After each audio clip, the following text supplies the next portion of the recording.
On a malheureusement 27 nouveaux décès pour un total de 121. Je veux évidemment offrir mes condoléances à la famille, aux proches de ces 27 victimes. Là, c'est dur, on ne s'habitue pas à ces chiffres. Puis derrière les chiffres, il y a évidemment des personnes, des familles. On a aujourd'hui 8 580 cas confirmés.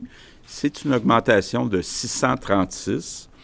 On a 533 personnes hospitalisées. C'est une augmentation de seulement 8. Quand on regarde les soins intensifs, on est à 164 personnes. Ça veut dire une augmentation de 10. Ça veut dire que dans les lits réguliers des hôpitaux, il y a 2 personnes de moins. Donc, quand même, toute une bonne nouvelle là, quand on regarde les hospitalisations. C'est encourageant. Les équipements, on a actuellement 14 jours de gants, 13 jours de masques N95, 10 jours de masques chirurgicaux et 6 jours seulement de blouses. Donc, comme vous le voyez, nos efforts, évidemment, sont beaucoup sur les blouses. On est en train de regarder la possibilité d'utiliser davantage des blouses lavables. Ça existe déjà dans les hôpitaux.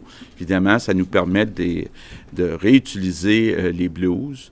Puis on travaille très fort encore, là, puis je fais le point chaque matin avec des compagnies québécoises qui essayent de nous sortir du matériel, là, mais ça va prendre encore quelques semaines avant d'y arriver.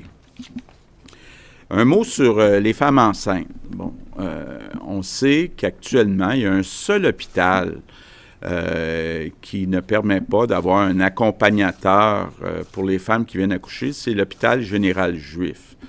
On est en train de regarder pour les femmes qui veulent changer d'hôpital, de pouvoir changer d'hôpital. Mais à l'hôpital général juif, il y a beaucoup de cas de COVID-19, donc il y a des bonnes raisons pour mettre cette règle, mais je vais être très clair, là, il n'y a aucune intention du gouvernement d'étendre ces interdictions dans les autres hôpitaux. Cet après-midi, le ministre de l'Emploi, Jean Boulet, va faire une annonce d'un programme de 100 millions pour aider les entreprises qui peuvent profiter de la situation actuelle pour faire de la formation à leurs employés. Je pense entre autres à toute la formation sur le numérique, sur le télétravail.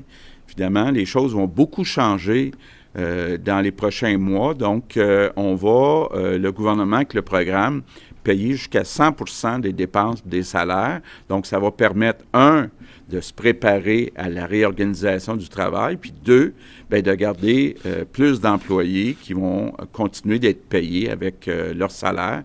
Donc, je pense que c'est un beau programme. Puis évidemment, la formation dans une économie du savoir, c'est très important, puis ça va l'être encore plus.